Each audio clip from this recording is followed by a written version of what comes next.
So he is the former president of Influential, which was an AI-based technology developer partner for IBM and Watson, and it was influential in creating patent-based applications for like 10,000 of the most highly engaged influencers of Facebook, Instagram, Snapchat, and all the other major social media platforms. He is someone who knows the AI space well and is looking to give you a lot of advice on how to really survive and thrive with the rise of AI in general. So Daniel, welcome to the show. Hey, thanks for having me on. I appreciate inviting me. Yeah, no problem. Sorry about that lengthy introduction. Like, I just wanted to really give like the biggest summary I can in terms of who this person is, who Daniel Steele is, how he is the foremost expert in AI in a way. Sure. Yeah. So I guess my first big business success was in 2005 when I built or sold a gaming company that I built in the early 2000s. From there, I went on to spend 4 years as a mediocre professional poker player. Wasn't very good, but I was playing 40 tables at a time online. Eventually got back into business and worked on a kids product called Silly Bands. We went from 0 to 100 million in sales without spending $1 outside of social media. I built a social media strategy and stuck around to help implement tech for that kind of scale. Much like the person who invented the chicken nugget, I did not get rich from that project. I was just a paid employee number 7, I think. Yeah. But that gave me a good foundation, a good way back into business. From there, I went on to open an agency where I was doing monetization for celebrities. So I can't say who they were because we're still under NDA. We were bringing in celebrities an extra $100,000 a month by posting tweets for them. Like, you won't believe what happens when you click here. And that eventually evolved into Influential. Influential uses IBM, Watson, and other technologies now to connect brands with people that have large social media following. And what that partnership did for us, because influencers were a pretty new thing when we launched.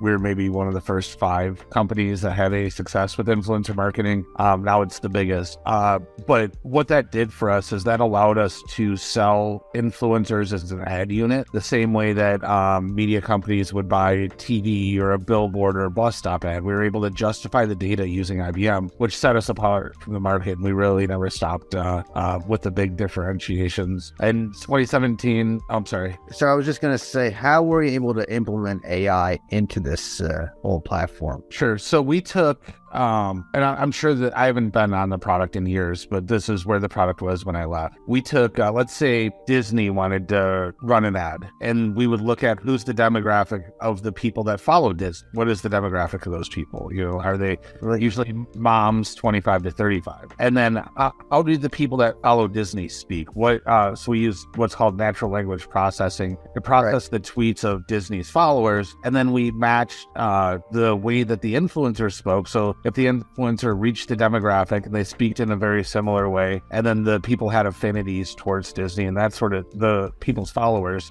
we would help craft a messaging for the brand using influencers that talk like the followers of Disney already talk. And these influencers would post ads that got more engagement using the AI than their normal post would, which is unheard of. Really? That's very interesting, because now the way you built that post was more to do with just getting actual people talking and then utilizing that to create posts in a way, right? Well, yeah. So using the way that the people talk, like training the AI model with the data of how people talked about Disney to craft a message to those people that was authentic to those people, and they would engage with it. So what was that experience like? I mean, were you part of the development of that AI system, or were you just someone involved with like the operation of it? So I worked with our technical co-founder, Peter Tvosik. He did the technical side of it. I did the business side. IBM's a massive corporation. So the deal took a really long time to do. And it was, pretty expensive for us. We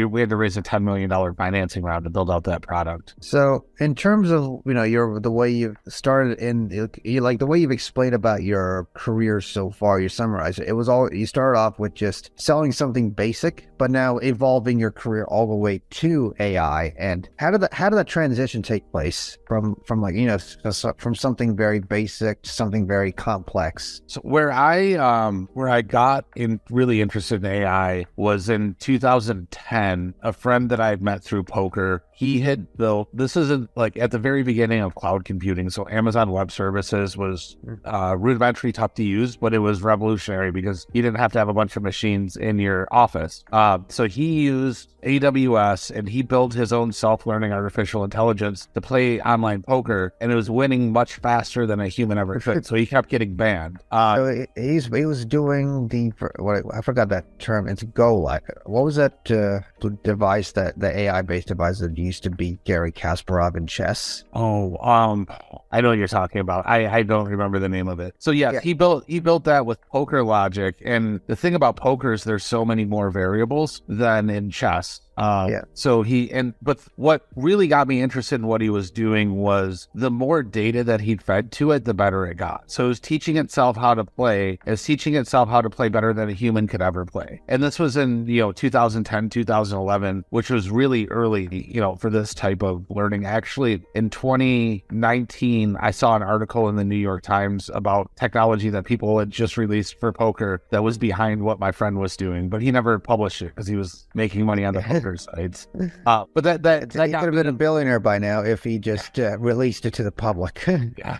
That got me really interested in it. I didn't want to work in, I would say, cheating in online poker. But him and I worked together, and we used OCR, which is optical recognition, to read the hole cards of poker players. And we streamed a poker tournament live on the internet. We were the first people to do that. So the person would hold their cards up, and then it would go out in the cloud, and people could watch the hand play without video on the internet. So that was the very first product that I worked on in AI, and the AI was recognizing the cards, which was pretty tough to do at the time. We built the whole thing in like 4 months too. So that makes sense. So what was your let's go back to way back in your beginnings of your life. Like, what made you now go in? It's like, I believe you kind of like were entrepreneurial growing up, or what was it like? I had a pretty not so great upbringing. My father left my mom when I was young, and my mom decided that she couldn't take care of me, so she put me into like a state home when I was 15. So I spent from 15 until I got out of high school in a state home, and then I had a scholarship to go to University of Chicago. But that summer in between high school and university, my buddy's dad was like, "You'd be a really good salesman. Come and sell cars for me." And I did that summer, and I was 18 years old in the 90s, and I had made like $50,000. I was on pace to make like $55,000 that year, which is probably the equivalent of like $80K these days. And I was an 18-year-old who had come from, a very tough circumstance. Was that total compensation, or was it like just in terms of like the salary or something? Oh, yeah, it was salary and 401k, that sort of thing. Was about 80, would equal 80K as an 18-year-old now that came from a poor background. But while I was there, the internet was just starting to become a thing, I guess. And a thing that people took seriously. So people were buying cars online when I started selling cars. And I led there's a company called Auto Buy Tell, and they were a website where you could go to look at cars, like Auto Trader now, I guess. And I led the program for internet sales. So I started getting all these sales that other people didn't get. I just attached on to technology. And then from there, from technology, like what was your first experience working with technology? What was that like? So my first experience working with technology in the lowest form was the gaming company I built. How we started, I bought domain names that were misspelled. So there's a casino that we use, Gaming Club. So I would buy Gaming Club with typos in it, and then I would get an affiliate commission because somebody would go to type in Gaming Club, type it in wrong, and I would start getting paid from that. That funded a gaming business that I built and sold to a gaming company out here in Las Vegas in 2005. And then, getting into from there, I did the whole card camera was the, I guess, big first tech project that I worked on. Right. And so now go fast forward to what you're doing now is like you're now what I call the entrepreneur in residence, and also now a writer for, you've written 3 books. Yep. 2 of them both basically based on ChatGPT, and also the other one is AI Unleashed. Unhinged, yeah. So thanks for correcting. No problem. In 2017, influential the board of directors wanted to bring in professional management. So my role changed from COO, where I was working on product and culture and the things that I liked, to president, where I was just kind of running higher level business stuff, dealing with investors all the time. I didn't really enjoy that. And like I said, I'd grown up poor, never left North America. So I left the management team in 2017. And from May of 2017 until COVID, I filled up 3/4 of a passport book with stamps. I just traveled. Did a lot of consulting, but the goal of the consulting was just to make enough money to continue to travel, knowing that I'd be able to sell influential shares eventually, which was a gamble. But I was able to spend my mid-30s just traveling the world, which was pretty cool. But COVID brought me back here to Vegas. I reconnected with my now wife. We got married in June of 2020. Right. We decided to stick around. And Peter, who was the technical co-founder of Influential, left somewhere in that time. He worked with his best friend from college. They did student government together. And when we did Influential, we had a hard time raising money, being a Las Vegas-based company, and there wasn't a lot of infrastructure. So Peter and his best friend from college started Startup Vegas to help build that infrastructure for aspiring entrepreneurs. So now, like you said, I am the entrepreneur in residence there. I help companies. It's a nonprofit. It's all volunteer work. I help companies rework their pitch deck, identify investors, that sort of thing. And then I'm sorry, go ahead. I was just saying, what is like the startup scene like in Vegas? I know people come to Vegas for entertainment related purposes, but what about the startup culture? It's evolving. So when we had a startup boom in 2011, 2012, Tony Hsieh, the founder of Zappos, bought a bunch of property downtown, renovated it, and that's kind of where the tech scene was. But if you weren't in with the tech scene, you just weren't a part of the tech scene. It wasn't very inclusive to anybody outside of their circle. It's like not even to the folks in the strip. No, Influential, we did a lot as far as we're the largest company to hire out of UNLV's engineering school, a privately held company. We're the both highest valued startup in Nevada, according to PitchBook, but we weren't in with that circle of people. And that's kind of, that's evolved. So now there's Startup Vegas. We do, every other month, we do a pitch meetup where we get about 250 people that come. Every month we do co-working once a month. We get 50 to 100 people come to that. And then there's Startup NV, which is a different group. And they have a fund where they write $50,000 checks, and they have an accelerator. So, we're starting to see more deals, more quality companies move to Vegas, and more of like a whole ecosystem start to build here. But it's surprisingly behind other markets like Phoenix or Chicago, or places that you would expect Vegas to be ahead of. We're evolving and we're going to get there, but it's starting to happen. I mean, eventually, by the time it evolves, hopefully there'll be like Vegas will be diversified enough that won't be relying on tourism. Yeah, and we are evolving to be more media focused. Like ESPN's building a studio here. UFC is now a $12 billion company, and that's based here. Every Saturday, they gotta watch. Every Saturday, just gotta go watch the fights. Yeah, that's the one thing I like about UFC. Is like you're pretty much relaxed. It's like the Saturday evenings, like the days where you just want to just sit down and just watch something. And UFC just hosting their fights every Saturday night. That's basically like the best thing to watch. Yeah, in a way. Absolutely. I had two friends that I grew up with that fought for them, so it's really the only sport that I'm into. So yeah, we could sit and talk that all day. So we have UFC, ESPN's here. We're getting F1 racing, which is huge for us. And then Mark Wahlberg is he moved here and he's starting to film movies here, which is really exciting for us too. Yeah. Hopefully more than just ocean, more than the other. I think they never made the oceans movies, but anyways, that's a different topic to discuss about. But so to talk about your book, like how did you think about writing the book AI Unhinged? So how I got into writing, I guess, using ChatGPT. I was riding with my wife in the car and I said, wouldn't it be funny if I could get ChatGPT to write a book about ChatGPT? She said, yeah, that'd be pretty funny. And so I went home and I hopped in. I just through the normal paid interface, and I couldn't get it to put out enough words to make a chapter. And if I had it try to do different parts, it would repeat, and it didn't make a lot of sense. So it took me about a week to figure out how to prompt it to get a full book out. And I did. And since then, it's just been crazy. Like 3 weeks later, the book ChatGPT 4 came out. I was able to put out a book the next day. And then, I don't know, a couple of weeks ago, I just asked ChatGPT, I said, what is technically possible that would freak out a human being with the advancement of AI? And it pulled up a bunch of ideas that were bothersome. Let me see if I can find the list of chapters for you. But how is the right? I mean, it took you only 3 weeks to write it, to just basically get the whole thing out. Yeah. Yep. Thank you. And so chapter 1 is about the sentient city. Chapter 2 is the augmented human. Chapter 3, this is where it starts getting weird. AI is alien diplomats. and ChatGPT explained to me how, because it's really good at processing language, it could likely figure out translations faster than anybody. And also it explains ways that we could be reaching out to aliens, proactively sending out radio waves and stuff that maybe people haven't thought about yet. Basically, have you ever seen the movie E.T.? Yes. Yeah, if you recall, they were trying to find E.T. was trying to help Elliot build this communication device to communicate these people back home with analog related devices. Yes, to ChatGPT, they would have got there. He would have got there in just a day. He wouldn't have to sleep and suffer for the rest of the night.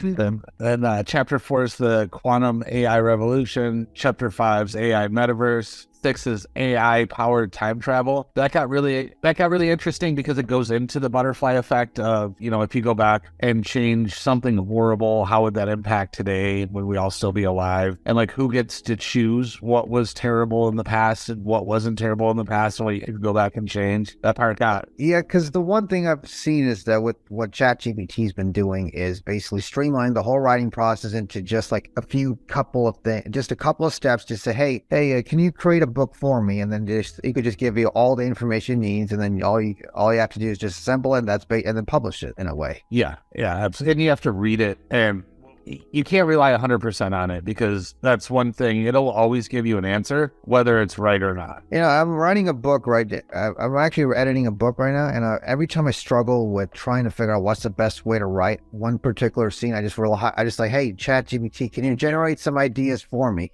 Yes, and it's so good at generating ideas. That's why I'm really excited about this for the early stage startup and for new businesses, because when we did Influential, right, we had to raise $10 million to build out an AI product that got us, with the biggest agencies in the world, the biggest brands in the world. That was cool, but we had to raise $10 million. Not everybody can do that. It's hard to do. OpenAI and ChatGPT opens up a lot of doors, so you don't need a big SEO agency. You just need to go read some articles on SEO. My buddy was working for a law firm. He wasn't an expert, but he got the job anyway, and he used ChatGPT. He got him for number 2 for dog bites in Las Vegas, number 1 for personal injury in Henderson, which is the city that neighbors us. And he did it using ChatGPT for copy, Dolly for images, and then something else for video. And so he was putting infographic text in a video on every post, and his posts were going up so fast. He actually got fired because the lawyer was pretty narrow-sighted. He's like, "Oh, you got us number 1 for personal injury in Henderson. I don't need you anymore." So, like, he's gonna fall off. But yeah, this is the major concern happening right now across the globe is with AI taking over every single important aspect of work. It's like companies are just ready to lay off people, like left, right, and center. Like, especially with what's happening right now in the tech industry, right? That needed to happen with or without AI. But players and managers having meetings about meetings is not sustainable. Yeah, but how does it, going forward in the next couple of years, people can just with the reliance upon AI, you could just the companies can be like, I can just get rid of all my middle managers or even my top level engineers, because we know we can build this with AI, because the AI will eventually become more sophisticated in the coming years. So what is that? What do you see? How do you navigate through this kind of a situation? Well, there's 2 ways that you can look at it. You can look at it like, oh, AI can replace my job and I'm losing any creative freedom. Or you can look at it like, oh, AI makes me this superhuman. I'm able to get 5 times more work done than I was able to before, which makes me a bigger value to the company. And as a founder that would I've hired and fired hundreds of people through my career, the person who I'm most likely to keep around, and if things do get to the point where I have to lay people off because AI just does the work, I'm laying off the guy who's complaining about, their job being augmented and how they lose creativity. and then I'm keeping or promoting or giving the guy a raise that is doing more work because they've used the tools in front of them. Right. So in a way, it's just more like, in a way, what you're trying to do is just keep some key people in the company, but then those key people will just be using AI to be able to generate all these different, to generate value for the company in a way. Yeah, I think that we're pretty far away from just fully eliminating people also. It just doesn't understand nuance that well just yet. And you need authenticity. Like, people buy authenticity. They don't buy, the cheapest or whatever. They buy what resonates to them. Yeah. I mean, even with the startups that you're advising, like some of these AI-based startups are more like they're ready to transform the world with AI, make sure that, let's just say everything that's mechanical can be done very automatically without having to worry about human labor. So how can humans be able to be, how can they generate value when they realize that AI is going to be the one running the whole show in a way? I mean, not every single aspect, but let's just say the key aspects of a business. I don't know. People are pretty versatile, right? Before most of what we put out as a country was our farming, agriculture. All of that's automated. Like, a single person can run a couple hundred acres on their own for the most part. Yeah. So all that farming work's gone. There used to be people that had to type things before the printing press. Everybody seems pretty fine now. Manufacturing got automated. That seems, it happens in other countries now, but our economy's found ways to evolve is what I'm saying. And I think that we'll find ways to evolve. Like, let's say, what would be one example that humans can do better than what AI can't do? Oh, it makes you feel good. Like, imagine you just spent $150,000 on a new Mercedes, driving down the road and the engine blows up. You're going to be mad, right? Just spent $150,000 on this darn car. You call and talk to an AI.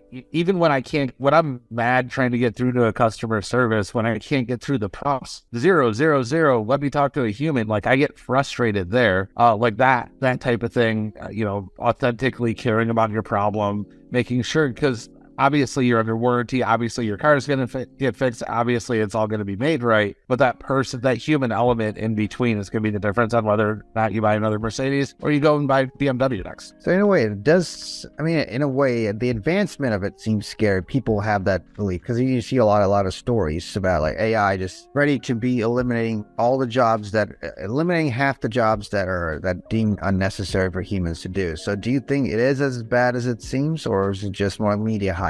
I think that those people get paid because people click through links to their articles. And I think that anybody that claims to have the answer on what's going to happen with the advancement of this is a snake oil salesperson, because nobody knows. It's happening incredibly fast. I'm optimistic for Team Humans, but I'm also, I'm starting an analog business too, just in case everything that I do gets replaced.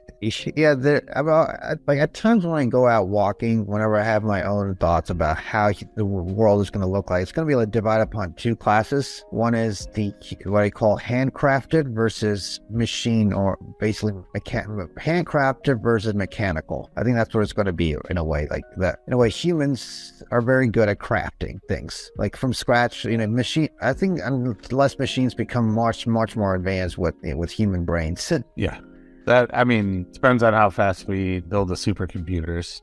I think, the time it took for us to go from just the Wright brothers flying their first plane all the way to, let's say the first man on the moon just was like 65 years plus. Yeah. So that alone we move pretty fast as a technological species. So absolutely. The way that I like to describe it is when I was a kid, you'd go into like Home Depot, and there'd be this big funnel and you could put a quarter in it, and when it started spinning, go real slow around the top, and then it'd speed up in the middle and go really fast when it got down to the bottom. I look at like the internet as being the top when it was kind of slow going around. The middle is like mobile technology, iPhone, that sort of thing. And now we're down at the bottom and it's just going. And nobody knows what's going to happen next, what the next breakthrough is. Like, what's GPT-10 going to look like? So eventually there might be machine competition. Like, there's going to be like humans versus machine competitions one day. I love that. Now imagine if that were the case, if humans were stretched to the absolute max against the machine. Let's say, for example, if you're playing chess, machines can beat humans very easily. But if humans can beat the machines, but at the cost of stretching their minds to the absolute max. Yeah. Or just unplugging them. Yeah, right. That's another option we have. But anyways, what do you see going in the coming years in terms of AI? I mean, with what you're even with your books and even, let's say, the companies you're advising on. So short term, I see the companies that I'm advising on able to cut out a lot of the consultant costs. Maybe having a legal letter drafted through ChatGPT and then having a lawyer fix it up for local jurisdiction stuff, as opposed to paying a lawyer $600 an hour to craft an entire contract. Long term, I see like walking into my house saying, hey, whatever AI I'm talking to, I'd like to watch a film starring Matt Damon, directed by Quentin Tarantino, set in the 1940s. And then within 10 minutes, it would just start streaming whatever my imagination was. Like, so short term, cool. It's really cool, especially where I live in the startup space, where, you're able to do more as a startup and for a lot less money and be competitive with bigger companies, unlike 10 years ago where you had to pay for everything and everything was super expensive. And then long term, I see like entertainment and stuff being really cool. Sounds good. All right, cool. Daniel, thank you so much for coming on the Next in Time podcast. And yeah, let's see how it goes with the AI world in the coming months and years. Sounds good. Thank you.